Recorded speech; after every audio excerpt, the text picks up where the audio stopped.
సినిమాలు విడుదలైన గంటల్లోనే ఆన్లైన్లో ఉచితంగా అందిస్తూ సవాల్ విసిరిన ఐబొమ్మ బప్పం టీవీ వెబ్సైట్ల నిర్వాహకుడు ప్రధాన సూత్రధారి ఇమ్మిడి రవిని పోలీసులు అరెస్టు చేయడం తెలిసిందే.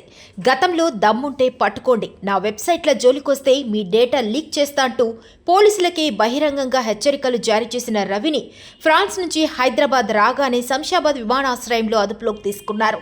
తాజాగా ఐబొమ్మ బప్పం టీవీ వెబ్సైట్లను అతడితోనే శాశ్వతంగా మూసివేయించారు.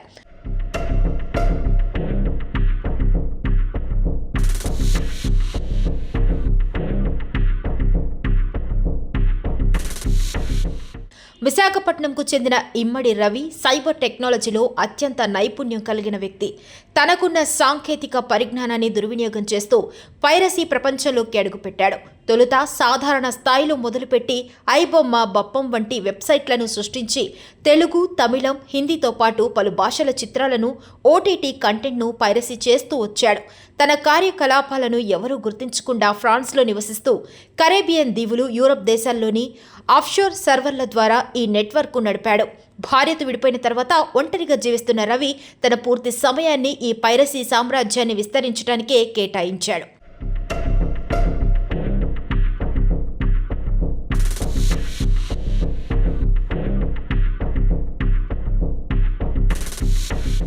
రవి తన పైరసీ కార్యకలాపాలను అత్యంత పగడ్బందీగా నిర్వహించాడు.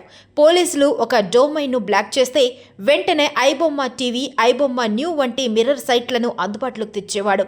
క్లౌడ్ ఫ్లేర్ వంటి కంటెంట్ డెలివరీ నెట్వర్క్ సిడిఎన్ సేవలను వాడుతూ తన సర్వర్ల ఐపీ అడ్రస్లను దాచిపెట్టేవాడు. థియేటర్లలో మొబైల్ ఫోన్లతో రికార్డ్ చేసిన కాపీలు, ప్రొడక్షన్ హౌస్ల నుంచి లీక్ అయిన స్కీనర్ కాపీలను సంపాదించి టొరెంట్ ఫైల్స్గా మార్చి అప్లోడ్ చేసేవాడు. తనను ఎవరు ట్రేస్ చేయకుండా విపిఎన్, టీఓఆర్ నెట్వర్క్ల ద్వారా ఎన్క్రిప్టెడ్ పద్ధతిలో ఫైల్స్ను సర్వర్లకు చేరవేసేవాడు. అంతేకాకుండా నెట్ఫ్లిక్స్, ప్రైమ్ వంటి ఓటీటీ ప్లాట్ఫామ్ల నుంచి కంటెంట్ను ఆటోమేటిక్గా డౌన్లోడ్ చేయడానికి పైథాన్ బాట్స్ను ఉపయోగించినట్లు పోలీసులు గుర్తించారు.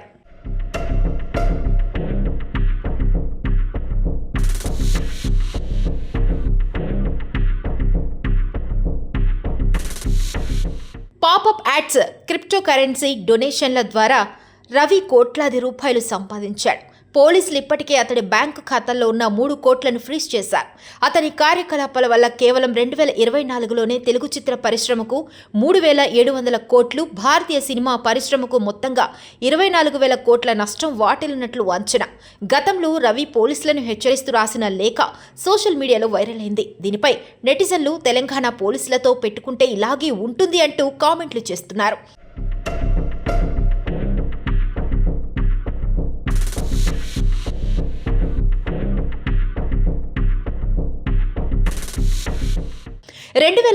ఆగస్టు నుంచి రవి కదలికలపై నిఘా పెట్టిన సైబరాబాద్ పోలీసులు నవంబర్ 15న హైదరాబాద్ రాగానే అరెస్ట్ చేశారు. ప్రస్తుతం 14 రోజుల జ్యుడిషియల్ కస్టడీలో ఉన్న అతడిపై ఇప్పటికే 7 ఎఫ్ఐఆర్లు నమోదయ్యాయి.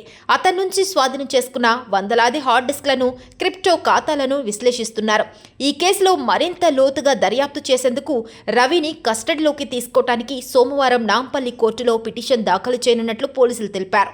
ఈ నెట్వర్క్లో భాగమైన ఇతర సభ్యుల కోసం గాలింపు చర్యలు ముమ్మరం చేశారు.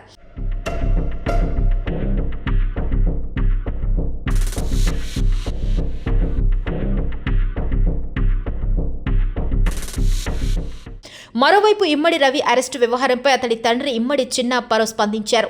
తన కొడుకు చేసిన పనిని తీవ్రంగా ఖండించిన ఆయన ప్రభుత్వాన్ని సవాల్ చేస్తే పరిణామాలు ఎదుర్కోవాల్సిందేనని వ్యాఖ్యానించారు. కొడుకు కోట్లు సంపాదించాడని వార్తలు వస్తున్నా తాను మాత్రం విశాఖపట్నంలోని ఓ చిన్న ఇంట్లో సాధారణ జీవితం గడుపుతున్నానని ఆవేదన వ్యక్తం చేశారు.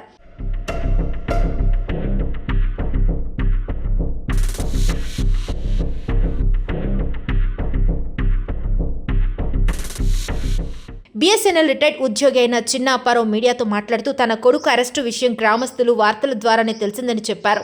మావాడు ఏదో నెట్వర్క్ బిజినెస్ చేస్తున్నాడని అనుకున్నాను తప్ప ఇలాంటి పనుల్లో ఉన్నాడని నాకు తెలియదు అని ఆయన తెలిపారు.